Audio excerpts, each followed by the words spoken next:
맞벌이 가정의 양육 부담을 덜어주고 출산을 장려하기 위해 정부는 각종 돌봄 사업들을 실시하고 있습니다. 그런데 장애 자녀를 둔 가정은 오히려 이 같은 혜택을 제대로 누리지 못하는 경우가 많았습니다. 그 이유를 박용필 기자가 전해드립니다. 뇌병변 장애 1급의 초등학생 자녀를 둔 김모 씨. 자녀의 치료비로만 한 달에 100만 원가량이 들어갑니다. 여기에 집세 100만 원과 각종 공과금 등을 빼고 나면 한 달 300만 원가량의 남편의 수입만으로는 생활이 불가능할 지경입니다. 때문에 맞벌이라도 해야 할 상황이지만 여의치가 않습니다. 자녀를 돌봐줄 사람을 구할 수가 없기 때문입니다.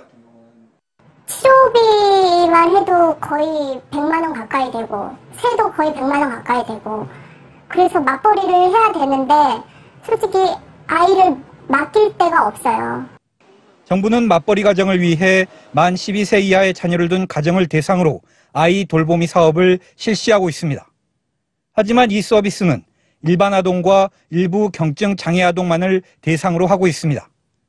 때문에 중증 장애가 있는 자녀를 둔 가정의 경우 이 서비스는 신청 자체가 불가능합니다. 장애인복지법 때 중증 장애 기준에 해당되면 그 이용이 대상에서 제한하는 겁니다. 물론 중증 장애 아동을 위한 별도의 돌봄 서비스가 없는 것은 아닙니다. 지난 2007년부터 만 18세 이하 중증 장애 아동을 대상으로 장애 아동 돌보미 서비스가 별도로 실시되고 있긴 합니다. 그런데 문제는 아이 돌보미 사업에 비해 이용 가능한 서비스나 시간이 부실하다는 겁니다. 더 큰 문제는 그나마도 이용하기가 하늘의 별 따기라는 겁니다. 지난해 말 기준으로 전국에서 활동 중인 장애아 돌보미는 겨우 1,400여 명. 이렇다 보니 지난해 전국적으로 3천여 명만 서비스를 제공받았습니다.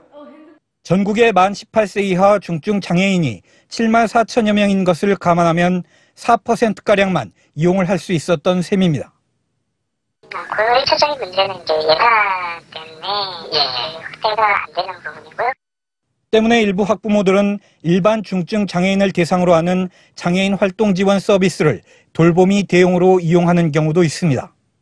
하지만 아동 돌봄 특화 사업이 아니다 보니 만 6세 이하의 영유아는 이용이 불가능합니다. 그나마도 이 서비스 역시 신청자의 극히 일부만 혜택을 받고 있는 실정입니다. 다 되는 거 아닙니다. 지금 1, 2급 장애인 중에서 16%만 수급자가 되는 거니까. 이런 상황이다 보니 지난해 중증 뇌병변 장애 아동의 경우 주 돌봄자의 90%가량이 부모였고 아이 돌보미는 5%에 불과했습니다. 치료비 등으로 일반 가정보다 경제적 부담이 훨씬 큰 장애 자녀 가정. 그래서 맞벌이가 더욱 절실하지만 정작 이들이 기댈 수 있는 돌봄 서비스는 일반 가정보다도 훨씬 열악한 실정입니다. EBS 뉴스 박용필입니다.